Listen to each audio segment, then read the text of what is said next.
بسم اللہ الرحمن الرحیم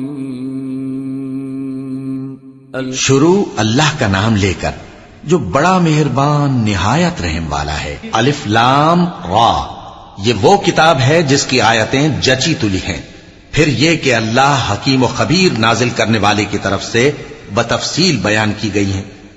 اس کا پیغام یہ ہے کہ اللہ کے سوا کسی کی عبادت نہ کرو، اور میں اس کی طرف سے تم کو ڈر سنانے والا اور خوشخبری دینے والا ہوں۔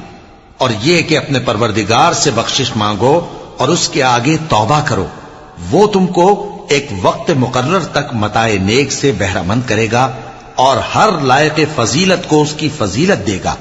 اور اگر روگردانی کرو گے تو مجھے تمہارے بارے میں قیامت کے بڑے دن کے عذاب کا ڈر ہے۔ تم سب کو اللہ کی طرف لوٹ کر جانا ہے اور وہ ہر چیز پر قادر ہے۔ دیکھو، یہ اپنے سینوں کو دوہرا کرتے ہیں تاکہ اللہ سے چھپ جائیں۔ سن رکھو، جس وقت یہ اپنے کپڑوں میں لپٹ رہے ہوتے ہیں تب بھی وہ ان کی چھپی اور کھلی باتوں کو جانتا ہے۔ وہ تو دلوں کی باتوں تک سے آگاہ ہے، اور زمین پر کوئی چلنے پھرنے والا نہیں مگر اس کا رزق اللہ کے ذمے ہے۔ وہ اس کے رہنے کی جگہ کو بھی جانتا ہے اور جہاں سونپا جاتا ہے اسے بھی۔ یہ سب کچھ کتاب روشن میں لکھا ہوا ہے۔ اور وہی تو ہے جس نے آسمانوں اور زمین کو 6 دن میں بنایا، اور اس وقت اس کا عرش پانی پر تھا۔ تمہارے پیدا کرنے سے مقصود یہ ہے کہ وہ تم کو آزمائے کہ تم میں عمل کے لحاظ سے کون بہتر ہے۔ اور اے نبی، اگر تم کہو کہ تم لوگ مرنے کے بعد زندہ کر کے اٹھائے جاؤ گے تو کافر کہہ دیں گے کہ یہ تو کھلا جادو ہوا۔ اور اگر ایک مدت معین تک ہم ان سے عذاب روک دیں تو کہیں گے کہ کون سی چیز عذاب کو روکے ہوئے ہے۔ دیکھو، جس روز وہ ان پر واقع ہوگا پھر ٹلنے کا نہیں، اور جس چیز کا یہ مذاق اڑاتے ہیں وہ ان کو گھیر لے گی۔ اور اگر ہم انسان کو اپنے پاس سے نعمت بخشیں پھر اس سے اس کو چھین لے تو نا امید اور ناشکرا ہو جاتا ہے۔ اور اگر تکلیف پہنچنے کے بعد آسائش کا مزہ چکھائیں تو خوش ہو کر کہتا ہے کہ سب سختیاں مجھ سے دور ہو گئیں۔ بے شک وہ ہے ہی خوشی میں مست ہو جانے والا، بڑا فخر جتانے والا۔ ہاں، جنہوں نے صبر کیا اور عمل نیک کیے، یہی ہیں جن کے لیے بخشش اور اجر عظیم ہے۔ تو شاید تم کچھ چیز وہی میں سے جو تمہارے پاس آتی ہے چھوڑ دو، اور اس خیال سے تمہارا دل تنگ ہو کہ کافر یہ کہنے لگیں کہ اس پر کوئی خزانہ کیوں نہیں نازل ہوا، یا اس کے ساتھ کوئی فرشتہ کیوں نہیں آیا۔ اے نبی، تم تو صرف نصیحت کرنے والے ہو، اور اللہ ہر چیز کا نگہبان ہے۔ کیا یہ لوگ کہتے ہیں کہ اس نے قرآن از خود بنا لیا ہے؟ کہہ دو کہ اگر سچے ہو تو تم بھی ایسی 10 صورتیں بنا لاؤ، اور اللہ کے سوا جس جس کو بلا سکتے ہو بلا بھی لو۔ پس اگر وہ تمہاری بات قبول نہ کریں تو جان لو کہ یہ قرآن اللہ کے علم سے اترا ہے، اور یہ کہ اس کے سوا کوئی معبود نہیں۔ تو کیا تم لوگ اسلام لاتے ہو؟ جو لوگ دنیا کی زندگی اور اس کی زیب و زینت کے طالب ہوں، ہم ان کے اعمال کا بدلہ انہیں دنیا ہی میں دے دیتے ہیں، اور اس میں ان کی حق تلفی نہیں کی جاتی۔ یہ وہ لوگ ہیں جن کے لیے آخرت میں آتش جہنم کے سوا اور کچھ نہیں، اور جو عمل انہوں نے دنیا میں کیے سب برباد، اور جو کچھ یہ کرتے رہے سب ضائع ہوا۔ بھلا جو لوگ اپنے پروردگار کی طرف سے دلیل روشن رکھتے ہوں اور ان کے ساتھ ایک آسمانی گواہ بھی اس کی جانب سے ہو، اور اس سے پہلے موسیٰ کی کتاب ہو جو پیشوا اور رحمت ہے، تو کیا وہ قرآن پر ایمان نہیں لائیں گے؟ یہی لوگ تو اس پر ایمان لاتے ہیں، اور جو کوئی اور فرقوں میں سے اس سے منکر ہو تو اس کا ٹھکانہ آگ ہے۔ تو تم اس قرآن سے شک میں نہ ہونا، یہ تمہارے پروردگار کی طرف سے حق ہے، لیکن اکثر لوگ ایمان نہیں لاتے۔ اور اس سے بڑھ کر ظالم کون ہوگا جو اللہ پر جھوٹ باندھے؟ ایسے لوگ اپنے رب کے سامنے پیش کیے جائیں گے اور گواہ کہیں گے کہ یہی لوگ ہیں جنہوں نے اپنے پروردگار پر جھوٹ بولا تھا۔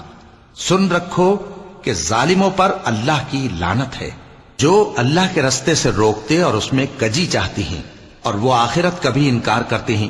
یہ لوگ زمین میں کہیں چھپ کر اللہ کو ہرا نہیں سکتے، اور نہ اللہ کے سوا کوئی ان کا حمایتی ہے۔ اے پیغمبر، ان کو دگنا عذاب دیا جائے گا، کیونکہ یہ شدت کفر سے تمہاری بات نہیں سن سکتے تھے اور نہ تم کو دیکھ سکتے تھے۔ یہی ہیں جنہوں نے اپنے آپ کو خسارے میں ڈالا، اور جو کچھ یہ افترا کیا کرتے تھے ان سے جاتا رہا۔ بلا شبہ یہ لوگ آخرت میں سب سے زیادہ نقصان پانے والے ہیں۔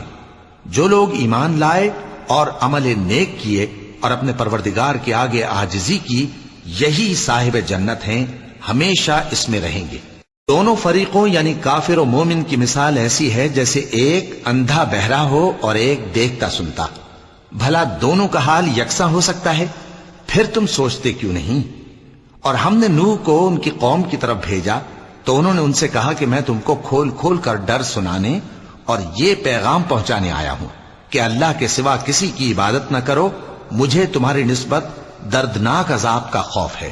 تو ان کی قوم کے سردار جو کافر تھے کہنے لگے کہ ہم تم کو اپنے ہی جیسا ایک آدمی دیکھتے ہیں اور یہ بھی دیکھتے ہیں کہ تمہارے پیرو وہی لوگ ہوئے ہیں جو ہم میں ادنا درجے کے ہیں، اور وہ بھی سطحی رائے سے، اور ہم تم میں اپنے اوپر کسی طرح کی فضیلت نہیں دیکھتے بلکہ تمہیں جھوٹا خیال کرتے ہیں۔ فرمایا کہ اے قوم دیکھو تو، اگر میں اپنے پروردگار کی طرف سے دلیل روشن رکھتا ہوں اور اس نے مجھے اپنے ہاں سے رحمت بخشی ہو جس کی حقیقت تم سے پوشیدہ ہو گئی ہے، تو کیا ہم اس کے لیے تمہیں مجبور کر سکتے ہیں جبکہ تم اس سے ناخوش ہو؟ اور اے قوم، میں اس نصیحت کے بدلے تم سے مال و زر کا مطالبہ تو نہیں کرتا، میرا صلہ تو اللہ کے ذمے ہے، اور جو لوگ ایمان لائے ہیں میں ان کو نکالنے والا بھی نہیں ہوں، وہ تو اپنے پروردگار سے ملنے والے ہیں، لیکن میں دیکھتا ہوں کہ تم لوگ نادانی کر رہے ہو۔ اے میری قوم، اگر میں ان کو نکال دوں تو اللہ کی گرفت سے بچانے کے لیے کون میری مدد کر سکتا ہے؟ بھلا تم غور کیوں نہیں کرتے؟ اور میں نہ تم سے یہ کہتا ہوں کہ میرے پاس اللہ کے خزانے ہیں، اور نہ یہ کہ میں غیب جانتا ہوں، اور نہ یہ کہتا ہوں کہ میں فرشتہ ہوں، اور نہ ان لوگوں کی نسبت جن کو تم حقارت کی نظر سے دیکھتے ہو یہ کہتا ہوں کہ اللہ ان کو بھلائی یعنی اعمال کی جزا نہیں دے گا۔ جو ان کے دلوں میں ہے اسے اللہ خوب جانتا ہے، اگر میں ایسا کہوں تو بے انصافوں میں ہو جاؤں۔ انہوں نے کہا کہ نوح، تم نے ہم سے جھگڑا تو کیا اور جھگڑا بھی بہت کیا، اب اگر تم سچے ہو تو جس چیز سے ہمیں ڈراتے ہو وہ ہم پر لا نازل کرو۔ نوح نے کہا کہ اس عذاب کو تو اللہ ہی چاہے گا تو نازل کرے گا، اور تم اللہ کو کسی طرح ہرا نہیں سکتے، اور اگر میں یہ چاہوں کہ تمہاری خیر خواہی کروں اور اللہ یہ چاہے کہ تمہیں گمراہ رہنے دے تو میری خیر خواہی تم کو کچھ فائدہ نہیں دے سکتی۔ وہی تمہارا پروردگار ہے اور تمہیں اسی کی طرف لوٹ کر جانا ہے۔ کیا یہ لوگ کہتے ہیں کہ اس پیغمبر نے قرآن اپنے دل سے بنا لیا ہے؟ کہہ دو کہ اگر میں نے دل سے بنا لیا ہے تو میرے گناہ کا وبال مجھ پر، اور جو گناہ تم کرتے ہو اس سے میں بری الذمہ ہوں۔ اور نوح کی طرف وحی کی گئی کہ تمہاری قوم میں جو لوگ ایمان لا چکے ان کے سوا اور کوئی ایمان نہیں لائے گا، تو جو کام یہ کر رہے ہیں ان کی وجہ سے غم نہ کھاؤ، اور ایک کشتی ہمارے حکم سے ہمارے سامنے بناؤ، اور جو لوگ ظالم ہیں ان کے بارے میں مجھ سے کچھ نہ کہنا، کیونکہ وہ ضرور غرق کر دیے جائیں گے۔ اور نوح نے کشتی بنانا شروع کر دی، اور جب ان کی قوم کے سردار ان کے پاس سے گزرتے تو ان سے تمسخر کرتے۔ وہ کہتے کہ اگر تم ہم سے تمسخر کرتے ہو تو جس طرح تم ہم سے تمسخر کرتے ہو اسی طرح ایک وقت ہم بھی تم سے تمسخر کریں گے، اور تم کو جلد معلوم ہو جائے گا کہ کس پر عذاب آتا ہے جو اسے رسوا کرے گا، اور کس پر ہمیشہ کا عذاب نازل ہوتا ہے۔ یہاں تک کہ جب ہمارا حکم آ پہنچا اور تنور جوش مارنے لگا تو ہم نے نوح کو حکم دیا کہ ہر قسم کے پالتو جانوروں میں سے جوڑا جوڑا یعنی ایک ایک نر اور ایک ایک مادہ لے لو، اور جس شخص کی نسبت حکم ہو چکا ہے کہ ہلاک ہو جائے گا اس کو چھوڑ کر اپنے گھر والوں کو اور جو ایمان لایا ہو اس کو کشتی میں سوار کر لو۔ اور ان کے ساتھ ایمان بہت ہی کم لوگ لائے تھے۔ نوح نے کہا کہ اللہ کا نام لے کر کہ اسی کے کرم سے اس کا چلنا اور ٹھہرنا ہے، اس میں سوار ہو جاؤ، بے شک میرا پروردگار بخشنے والا ہے، مہربان ہے۔ اور وہ ان کو لے کر طوفان کی لہروں میں چلنے لگی۔ لہریں کیا تھیں؟ گویا پہاڑ تھے۔ اس وقت نوح نے اپنے بیٹے کو جو کشتی سے الگ تھا پکارا کہ بیٹا ہمارے ساتھ سوار ہو جا اور کافروں میں شامل نہ ہو۔ اس نے کہا کہ میں ابھی پہاڑ سے جا لگوں گا، وہ مجھے پانی سے بچا لے گا۔ فرمایا کہ آج اللہ کے عذاب سے کوئی بچانے والا نہیں اور نہ کوئی بچ سکتا ہے مگر وہی جس پر اللہ رحم کرے۔ اتنے میں دونوں کے درمیان لہر حائل ہو گئی اور وہ ڈوب کر رہ گیا، اور حکم دیا گیا کہ اے زمین اپنا پانی نگل جا، اور اے آسمان تھم جا، اور پانی خشک ہو گیا اور کام تمام کر دیا گیا۔ اور کشتی کوہ جودی پر جا ٹھہری اور کہہ دیا گیا کہ بے انصاف لوگوں پر لعنت۔ اور نوح نے اپنے پروردگار کو پکارا اور کہا کہ پروردگار، میرا بیٹا بھی میرے گھر والوں میں ہے، تو اس کو بھی نجات دے، تیرا وعدہ سچا ہے اور تو بہترین حاکم ہے۔ اللہ نے فرمایا کہ اے نوح، وہ تیرے گھر والوں میں نہیں ہے، وہ تو سراسر بد عمل ہے، تو جس چیز کی تم کو حقیقت معلوم نہیں اس کے بارے میں مجھ سے درخواست ہی نہ کرو، اور میں تم کو نصیحت کرتا ہوں کہ نادان نہ بنو۔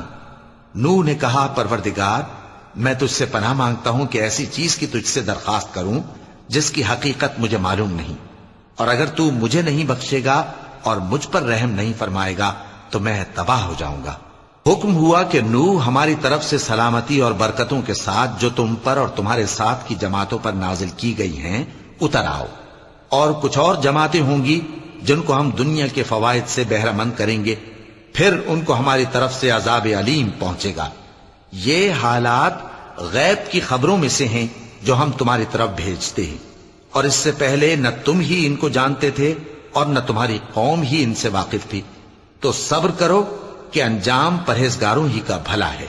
اور ہم نے قوم عاد کی طرف ان کے بھائی ہود کو بھیجا، انہوں نے کہا اے میری قوم، اللہ ہی کی عبادت کرو، اس کے سوا تمہارا کوئی معبود نہیں، تم شرک کر کے اللہ پر محض بہتان باندھتے ہو۔ میری قوم، میں اس واعظ و نصیحت کا تم سے کچھ صلہ نہیں مانگتا، میرا صلہ تو اس کے ذمے ہے جس نے مجھے پیدا کیا، بھلا تم سمجھتے کیوں نہیں؟ اور اے قوم، اپنے پروردگار سے بخشش مانگو، پھر اس کے آگے توبہ کرو، وہ تم پر آسمان سے موسلا دھار بارش برسائے گا اور تمہاری طاقت پر طاقت بڑھائے گا، اور دیکھو گناہگار بن کر روگردانی نہ کرو۔ وہ بولے ہود، تم ہمارے پاس کوئی دلیل ظاہر نہیں لائے، اور ہم صرف تمہارے کہنے سے نہ اپنے معبودوں کو چھوڑنے والے ہیں اور نہ تم پر ایمان لانے والے ہیں۔ ہم تو یہ سمجھتے ہیں کہ ہمارے کسی معبود نے تمہیں تکلیف پہنچا کر دیوانہ کر دیا ہے۔ انہوں نے کہا کہ میں اللہ کو گواہ کرتا ہوں اور تم بھی گواہ رہو کہ جن کو تم اللہ کا شریک بناتے ہو میں ان سے بیزار ہوں، یعنی جن کی اللہ کے سوا عبادت کرتے ہو، تو تم سب مل کر میرے بارے میں جو تدبیر کرنی چاہو کر لو اور مجھے مہلت نہ دو۔ میں اللہ پر جو میرا اور تمہارا سب کا پروردگار ہے بھروسہ رکھتا ہوں۔ زمین پر جو چلنے پھرنے والا ہے وہ اللہ کے قبضہ قدرت میں ہے، بے شک میرا پروردگار سیدھے رستے پر ہے۔ اب اگر تم روگردانی کرو گے تو جو پیغام میرے ذریعے تمہاری طرف بھیجا گیا ہے وہ میں نے تمہیں پہنچا دیا ہے، اور میرا پروردگار تمہاری جگہ اور لوگوں کو لا بسائے گا، اور تم اللہ کا کچھ بھی نہیں بگاڑ سکو گے۔ میرا پروردگار تو ہر چیز پر نگہبان ہے۔ اور جب ہمارا حکم عذاب آ پہنچا تو ہم نے ہود کو اور جو لوگ ان کے ساتھ ایمان لائے تھے ان کو اپنی مہربانی سے بچا لیا اور انہیں عذاب شدید سے نجات دی۔ یہ وہی قوم عاد ہے جس نے اللہ کی نشانیوں سے انکار کیا اور اس کے پیغمبروں کی نافرمانی کی اور ہر سرکش و متکبر کا کہا مانا، اور اس دنیا میں بھی لعنت ان کے پیچھے لگی رہی اور قیامت کے دن بھی لگی رہے گی۔ دیکھو قوم عاد نے اپنے پروردگار سے کفر کیا، اور سن رکھو قوم عاد پر پھٹکار ہے جو ہود کی قوم تھی۔ اور قوم سمود کی طرف ان کے بھائی صالح کو بھیجا تو انہوں نے کہا اے قوم، اللہ ہی کی عبادت کرو، اس کے سوا تمہارا کوئی معبود نہیں، اسی نے تم کو زمین سے پیدا کیا اور اس میں آباد کیا، تو اس سے مغفرت مانگو اور اس کے آگے توبہ کرو، بے شک میرا پروردگار نزدیک بھی ہے اور دعا کا قبول کرنے والا بھی ہے۔ انہوں نے کہا کہ صالح، اس سے پہلے ہم تم سے کئی طرح کی امیدیں رکھتے تھے، اب وہ منقطع ہو گئی۔ کیا تم ہم کو ان چیزوں سے منع کرتے ہو جن کو ہمارے بزرگ پوجتے آئے ہیں؟ اور جس بات کی طرف تم ہمیں بلاتے ہو اس کی طرف سے ہم بڑے بھاری شک میں ہیں۔ صالح نے کہا اے میری قوم، بھلا دیکھو تو اگر میں اپنے پروردگار کی طرف سے کھلی دلیل پر ہوں اور اس نے مجھے اپنے ہاتھ سے نبوت کی نعمت بخشی ہو، تو اگر میں اللہ کی نافرمانی کروں تو اس کے سامنے میری کون مدد کرے گا؟ تم تو کفر کی باتوں سے میرا نقصان ہی کرتے ہو۔ اور یہ بھی کہا کہ اے قوم، یہ اللہ کی اونٹنی تمہارے لیے ایک نشانی یعنی معجزہ ہے، تو اس کو چھوڑ دو کہ اللہ کی زمین میں جہاں چاہے چرتی پھرے، اور اس کو کسی طرح کی تکلیف نہ دینا ورنہ تمہیں جلد عذاب آ پکڑے گا۔ مگر انہوں نے اس کو کاٹ ڈالا تو صالح نے کہا کہ اپنے گھروں میں 3 دن اور فائدے اٹھا لو، یہ وعدہ ہے کہ جھوٹا نہ ہوگا۔ پس جب ہمارا حکم آ گیا تو ہم نے صالح کو اور جو لوگ ان کے ساتھ ایمان لائے تھے ان کو اپنی مہربانی سے بچا لیا اور اس دن کی رسوائی سے محفوظ رکھا۔ بے شک تمہارا پروردگار طاقتور ہے، زبردست ہے۔ اور جن لوگوں نے ظلم کیا تھا ان کو چنگھاڑ کی صورت میں عذاب نے آ پکڑا تو وہ اپنے گھروں میں اوندھے پڑے رہ گئے، گویا کبھی ان میں بسے ہی نہ تھے۔ سن رکھو کہ قوم سمود نے اپنے پروردگار سے کفر کیا، اور سن رکھو قوم سمود پر پھٹکار ہے۔ اور ہمارے فرشتے ابراہیم کے پاس بشارت لے کر آئے تو سلام کہا، انہوں نے بھی جواب میں سلام کہا۔ ابھی کچھ وقفہ نہیں ہوا تھا کہ ابراہیم ایک بھنا ہوا بچڑا لے آئے۔ پھر جب دیکھا کہ ان کے ہاتھ کھانے کی طرف نہیں بڑھتے، یعنی وہ کھانا نہیں کھاتے، تو ان کو اجنبی سمجھ کر دل میں خوف کیا۔ فرشتوں نے کہا کہ خوف نہ کیجیے، ہم قوم لوط کی طرف ان کے ہلاک کرنے کو بھیجے گئے ہیں۔ اور ابراہیم کی بیوی جو پاس کھڑی تھی ہنس پڑی، تو ہم نے اس کو اسحاق کی اور اسحاق کے بعد یعقوب کی خوشخبری دی۔ اس نے کہا، اے میرے بچہ ہوگا، میں تو بڑھیا ہوں اور یہ میرے میاں بھی بوڑھے ہیں، یہ تو بڑی عجیب بات ہے۔ انہوں نے کہا، کیا تم اللہ کی قدرت سے تعجب کرتی ہو؟ اے اہل بیت، تم پر اللہ کی رحمت اور اس کی برکتیں ہیں، وہ لائق تعریف ہے، بڑا ہے۔ پھر جب ابراہیم سے خوف جاتا رہا اور ان کو خوشخبری بھی مل گئی تو قوم لوط کے بارے میں لگے ہم سے بحث کرنے۔ بے شک ابراہیم بڑے تحمل والے، نرم دل اور رجوع کرنے والے تھے۔ اے ابراہیم، اس بات کو جانے دو، تمہارے پروردگار کا حکم آ پہنچا ہے اور ان لوگوں پر عذاب آنے والا ہے جو کبھی نہیں ٹلنے کا۔ اور جب ہمارے فرشتے لوط کے پاس آئے تو وہ ان کے آنے سے غمناک اور تنگ دل ہوئے اور کہنے لگے کہ آج کا دن بڑی مشکل کا دن ہے۔ اور لوط کی قوم کے لوگ ان کے پاس بے تحاشا دوڑتے ہوئے آئے، اور یہ لوگ پہلے ہی سے انتہائی بےہودہ حرکتیں کیا کرتے تھے۔ لوط نے کہا کہ اے بھائیو، یہ جو میری قوم کی لڑکیاں ہیں یہ تمہارے لیے جائز اور پاک ہیں، تو اللہ سے ڈرو اور میرے مہمانوں کے بارے میں مجھے بے آبرو نہ کرو۔ کیا تم میں کوئی بھی شائستہ آدمی نہیں؟ وہ بولے، تم کو معلوم ہے کہ تمہاری ان بیٹیوں کی ہمیں کچھ حاجت نہیں، اور جو ہماری غرض ہے اسے تم خوب جانتے ہو۔ لوط نے کہا، اے کاش مجھ میں تمہارے مقابلے کی طاقت ہوتی، یا میں کسی مضبوط قلعے میں پناہ لے لیتا۔ فرشتوں نے کہا، اے لوط، ہم تمہارے پروردگار کے فرشتے ہیں، یہ لوگ ہرگز تم تک نہیں پہنچ سکیں گے، تو کچھ رات رہے سے اپنے گھر والوں کو لے کر چل دو، اور تم میں سے کوئی شخص پیچھے مڑ کر نہ دیکھے، مگر تمہاری بیوی کے جو آفت ان پر پڑنے والی ہے وہی اس پر بھی پڑے گی۔ ان کے عذاب کے وعدے کا وقت صبح ہے، اور کیا صبح کچھ دور ہے؟ پھر جب ہمارا حکم آیا ہم نے اس بستی کو الٹ کر نیچے اوپر کر دیا اور ان پر پتھر کی تہ بتہ کنکریاں برسائیں جن پر تمہارے پروردگار کے ہاں سے نشان کیے ہوئے تھے، اور وہ بستی ان ظالموں سے کچھ دور نہیں۔ اور مدین کی طرف ان کے بھائی شعیب کو بھیجا تو انہوں نے کہا کہ اے قوم، اللہ ہی کی عبادت کرو کہ اس کے سوا تمہارا کوئی معبود نہیں، اور ناپ اور تول میں کمی نہ کیا کرو، میں تو تم کو آسودہ حال دیکھتا ہوں، اور اگر تم ایمان نہ لاؤ گے تو مجھے تمہارے بارے میں ایک ایسے دن کے عذاب کا خوف ہے جو تم کو گھیر کر رہے گا۔ اور اے میری قوم، ناپ اور تول انصاف کے ساتھ پوری کیا کرو، اور لوگوں کو ان کی چیزیں کم نہ دیا کرو، اور زمین میں خرابی کرتے نہ پھرو۔ اگر تم کو میرے کہنے کا یقین ہو تو اللہ کا دیا ہوا نفع ہی تمہارے لیے بہتر ہے، اور میں تمہارا نگہبان نہیں ہوں۔ انہوں نے کہا، اے شعیب، کیا تمہاری نماز تمہیں یہ سکھاتی ہے کہ جن کو ہمارے باپ دادا پوجتے آئے ہیں ہم ان کو ترک کر دیں، یا اپنے مال میں تصرف کرنا چاہیں تو نہ کریں؟ تم تو بڑے نرم دل اور بڑے سیدھے ہو۔ انہوں نے کہا کہ اے قوم، دیکھو تو اگر میں اپنے پروردگار کی طرف سے دلیل روشن پر ہوں اور اس نے اپنے ہاں سے مجھے نیک روزی دی ہو تو کیا میں اپنا فرض ادا نہ کروں؟ اور میں نہیں چاہتا کہ جس بات سے میں تمہیں منع کروں خود اس کو کرنے لگوں۔ میں تو جہاں تک مجھ سے ہو سکے تمہارے معاملات کی اصلاح چاہتا ہوں، اور اس بارے میں مجھے توفیق کا ملنا اللہ ہی کے فضل سے ہے۔ میں اسی پر بھروسہ رکھتا ہوں اور اسی کی طرف رجوع کرتا ہوں۔ اور اے قوم، میری مخالفت تم سے کوئی ایسا کام نہ کرا دے کہ جیسی مصیبت نوح کی قوم یا ہود کی قوم یا صالح کی قوم پر واقع ہوئی تھی ویسی ہی مصیبت تم پر واقع ہو، اور لوط کی قوم کا زمانہ تو تم سے کچھ دور نہیں، اور اپنے پروردگار سے بخشش مانگو اور اس کے آگے توبہ کرو، بے شک میرا پروردگار بڑا مہربان ہے، بہت محبت کرنے والا ہے۔ انہوں نے کہا کہ شعیب، تمہاری بہت سی باتیں ہماری سمجھ میں نہیں آتی، اور ہم دیکھتے ہیں کہ تم ہم میں کمزور بھی ہو، اور اگر تمہارے بھائی بند نہ ہوتے تو ہم تم کو سنسار کر دیتے، اور تم ہم پر کسی طرح بھی غالب نہیں ہو۔ انہوں نے کہا کہ اے قوم، کیا میرے بھائی بندوں کا دباؤ تم پر اللہ سے زیادہ ہے، اور اس کو تم نے پیٹھ پیچھے ڈال رکھا ہے؟ میرا پروردگار تو تمہارے سب اعمال کا احاطہ کیے ہوئے ہے، اور اے قوم، تم اپنی جگہ کام کیے جاؤ، میں اپنی جگہ کام کیے جاتا ہوں، تم کو ان قریب معلوم ہو جائے گا کہ رسوا کرنے والا عذاب کس پر آتا ہے اور جھوٹا کون ہے، اور تم بھی انتظار کرو، میں بھی تمہارے ساتھ انتظار کرتا ہوں۔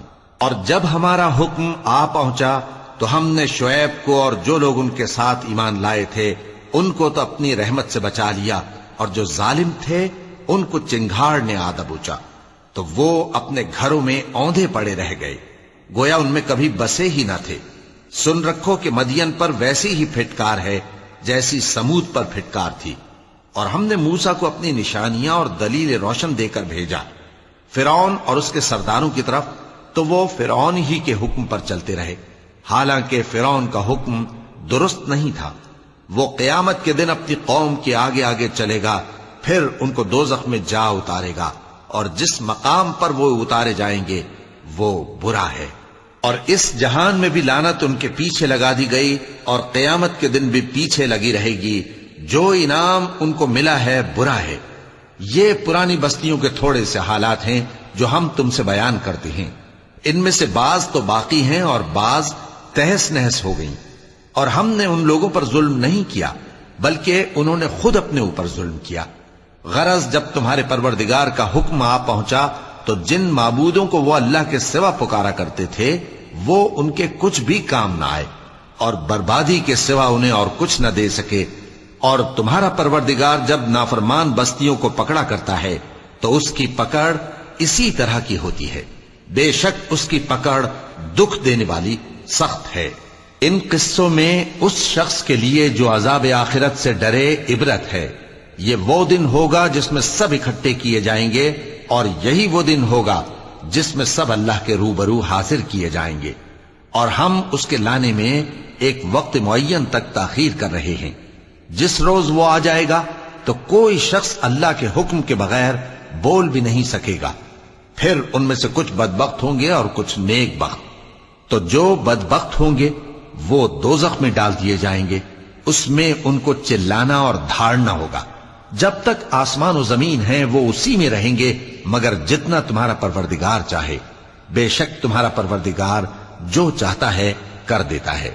اور جو نیک بخت ہوں گے وہ بہشت میں داخل کیے جائیں گے، اور جب تک آسمان اور زمین ہیں ہمیشہ اسی میں رہیں گے مگر جتنا تمہارا پروردگار چاہے۔ یہ اللہ کی بخشش ہے جو کبھی منقطع نہیں ہوگی۔ تو یہ لوگ جو غیر اللہ کی پرستش کرتے ہیں اس سے تم شک میں نہ پڑنا، یہ اسی طرح پرستش کرتے ہیں جس طرح پہلے سے ان کے باپ دادا پرستش کرتے آئے ہیں، اور ہم ان کو ان کا حصہ پورا پورا بغیر کچھ کم کیے دینے والے ہیں۔ اور ہم نے موسیٰ کو کتاب دی تو اس میں اختلاف کیا گیا، اور اگر تمہارے پروردگار کی طرف سے ایک بات پہلے نہ ہو چکی ہوتی تو ان میں فیصلہ کر دیا جاتا، اور وہ تو اس کی طرف سے بڑے بھاری شک میں پڑے ہوئے ہیں۔ اور تمہارا پروردگار ان سب کو قیامت کے دن ان کے اعمال کا پورا پورا بدلہ دے گا، بے شک جو عمل یہ کرتے ہیں وہ اس سے واقف ہے۔ تو اے پیغمبر، جیسا تم کو حکم ہوتا ہے اس پر تم اور جو لوگ تمہارے ساتھ تائب ہوئے ہیں قائم رہو، اور حد سے تجاوز نہ کرنا، وہ تمہارے سب اعمال کو دیکھ رہا ہے۔ اور مسلمانوں، جو لوگ ظالم ہیں ان کی طرف مائل نہ ہونا، نہیں تو تمہیں بھی دوزخ کی آگ آ لپٹے گی، اور اللہ کے سوا تمہارے کوئی دوست نہیں ہوں گے، پھر تمہیں کوئی مدد بھی نہ ملے گی۔ اور دن کے دونوں سروں یعنی صبح اور شام کے اوقات میں اور رات کی چند ساعتوں میں نماز پڑھا کرو، کچھ شک نہیں کہ نیکیاں گناہوں کو دور کر دیتی ہیں۔ یہ ان کے لیے نصیحت ہے جو نصیحت قبول کرنے والے ہیں۔ اور صبر کیے رہو کہ اللہ نیکوکاروں کا اجر ضائع نہیں کرتا۔ تو جو امتیں تم سے پہلے گزر چکی ہیں ان میں ایسے ہوش مند کیوں نہ ہوئے جو ملک میں خرابی کرنے سے روکتے؟ ہاں ایسے تھوڑے سے تھے جن کو ہم نے ان میں سے نجات بخشی، اور جو ظالم تھے وہ انہی باتوں کے پیچھے لگے رہے جن میں عیش و آرام تھا، اور وہ گناہوں میں ڈوبے ہوئے تھے۔ اور تمہارا پروردگار ایسا نہیں ہے کہ بستیوں کو جبکہ وہاں کے باشندے نیکوکار ہوں از راہ ظلم تباہ کر دے۔ اور اگر تمہارا پروردگار چاہتا تو تمام لوگوں کو ایک ہی جماعت کر دیتا، اور وہ برابر اختلاف کرتے رہیں گے، مگر جن پر تمہارا پروردگار رحم فرمائے۔ اور اسی لیے اس نے ان کو پیدا کیا ہے، اور تمہارے پروردگار کا قول پورا ہو گیا کہ میں دوزخ کو جنوں اور انسانوں سب سے بھر دوں گا۔ اور اے نبی اور پیغمبروں کے وہ سب حالات جو ہم تم سے بیان کرتے ہیں ان سے ہم تمہارے دل کو جمائے رکھتے ہیں، اور ان حالات میں تمہارے پاس حق پہنچ گیا، اور یہ مومنوں کے لیے نصیحت اور عبرت ہے۔ اور جو لوگ ایمان نہیں لائے ان سے کہہ دو کہ تم اپنی جگہ عمل کیے جاؤ، ہم اپنی جگہ عمل کیے جاتے ہیں، اور نتیجہ اعمال کا تم بھی انتظار کرو، ہم بھی انتظار کرتے ہیں۔ اور آسمانوں اور زمین کی چھپی چیزوں کا علم اللہ ہی کو ہے، اور تمام معاملات اسی کی طرف رجوع کیے جائیں گے، تو اسی کی عبادت کرو اور اسی پر بھروسہ رکھو۔ اور جو کچھ تم لوگ کر رہے ہو تمہارا پروردگار اس سے بے خبر نہیں۔ صدق اللہ العظیم۔